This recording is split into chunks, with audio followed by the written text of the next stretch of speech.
and welcome back to my channel. So today I'm going to be doing a motivation video. As all of you know, I'm quite motivated all the time and I'm very go and it really helps with my mental health to know that I have something to keep going for, things to look forward to. God, I'm choking. Let me have a bit of my tea. Okay, does anyone have a drink of tea and then the glasses steam up? Let me just clean them. I'm always so unprepared because I just want to get on with it. So I have a list in front of me because my memory's a load of rubbish. So I'm going to get right into the motivation, and so I've got 10 things to talk about. So the first thing is getting up early and having a routine. This is so important. So if you just set an alarm every morning, make sure you get up and then do what gets you going in the day. So for me, like firing yourself up for me is having my flat white out of my coffee machine, which I love and have waited many years for. And secondly, writing a to-do list. Just what I'm going to do. It doesn't matter about time, what time you do it. I just enjoy doing the ticks, getting everything ticked off. So doing that really helps me, and then I can go about my day. So a morning routine or any type of routine, it's just like babies, they all need a routine. It just really helps. Like I know when I get up late or something's interrupting my day and I'm not very well due to dialysis, it just sends my whole day off schedule, and you want to have a schedule. Okay, so number 2, switching off social media. Now, I feel when people are on social media, Facebook, Instagram, Reddit, scroll.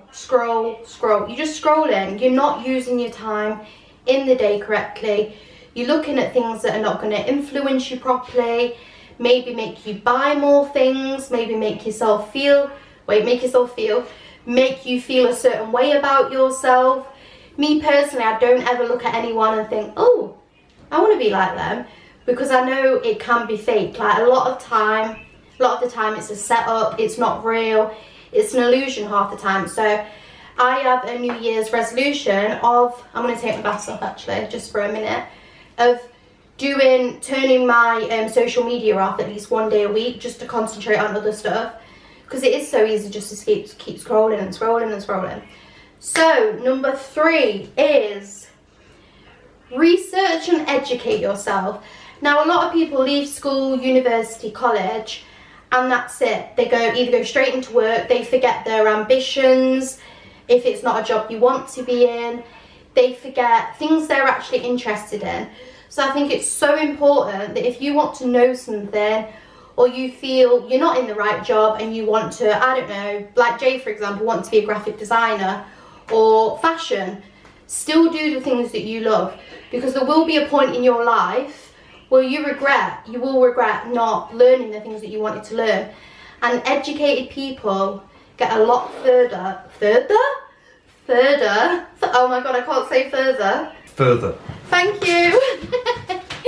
See, he's just my little hero, isn't he? Yeah, so you will, obviously educating yourself will benefit you in the long run, because think of all the people you meet and all the things you can talk about.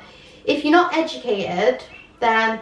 But this is very important to me, being educated. I just think, well, it's just good to be educated, isn't it? So, number 4, spend time with like-minded, positive people. So, for example, they say you've got 5 people around you. You've got negative Nancy, and so on. Why do I always do that with my tongue? You will become who you are hanging around with. The average. So you become the average person you hang around with. So then 5 people, you will become them. So something I've learned growing up, I'm 27 now, is if you're not happy with the behaviour or how you're feeling around certain people, either just say, look to them, and you're not my type of person, or... I just really can't be around you. Obviously, it's a bit different if a friend's going through something or they're suffering with anxiety and mental health. You can't distance yourself from that. You can in a way, but you have to be there for your friends. But I'm on about people who just don't get a zest for life, or that is their personality.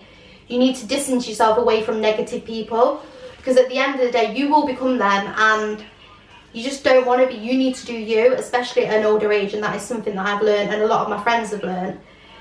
So that's that one. And then we have number 5, my favourite. Clean house makes for a clean, spacious mind and a platform for just you to be safe in and feel good.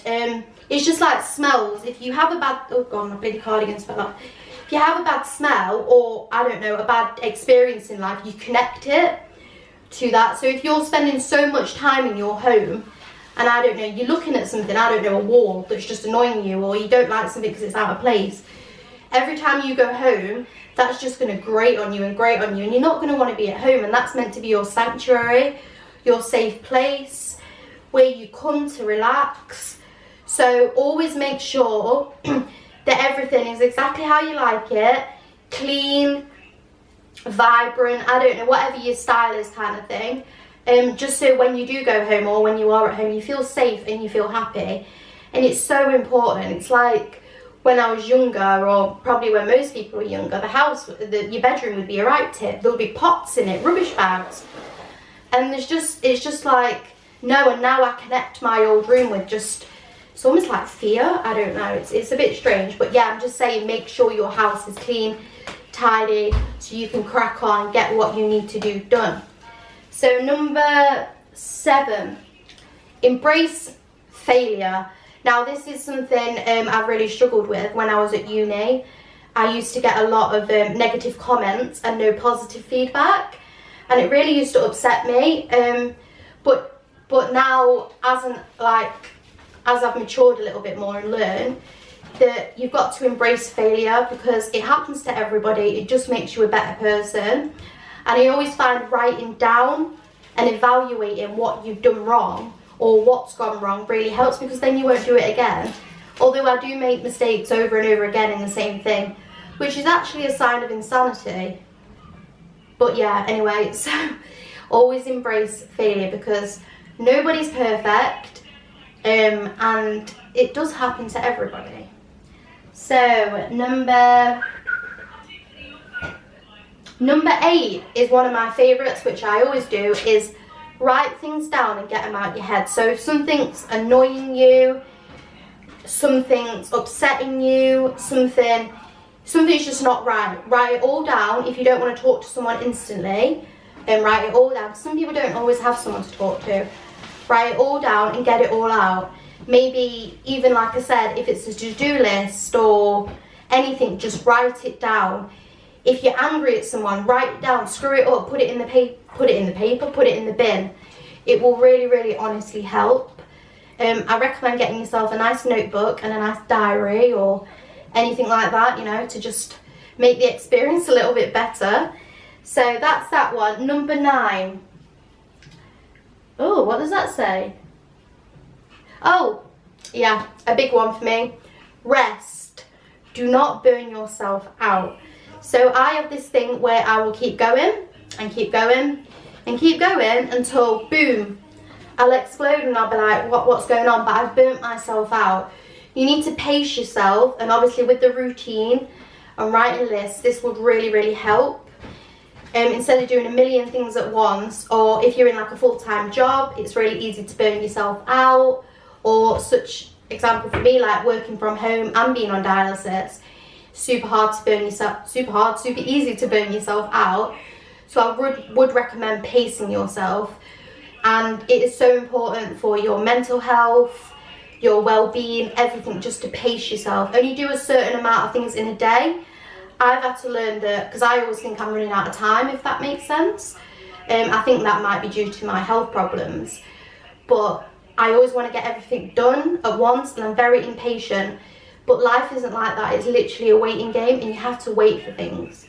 So number 10, finally, my favourite and what keeps me going is having things to look forward to.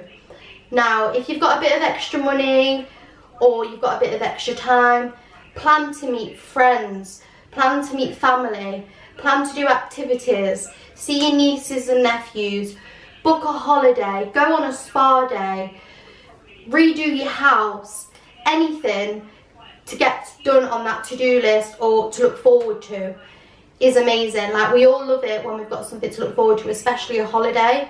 So if you've worked really, really hard and you've got that holiday to look forward to, it will keep you going, I promise. Even seeing people you've not seen for ages, planning that girly night out, it will keep you going, and that is what you want. So guys, sorry about me reading off the list. It's just there was little bullet points. I can't, honestly, my memory is terrible. So I hope you've enjoyed this video. If you want more things like this to do with motivation, mental health, anxiety, anything like that that will keep you kind of ticking over, let me know. So I love you all. Please subscribe to my channel, and I will see you in my next video. Mwah!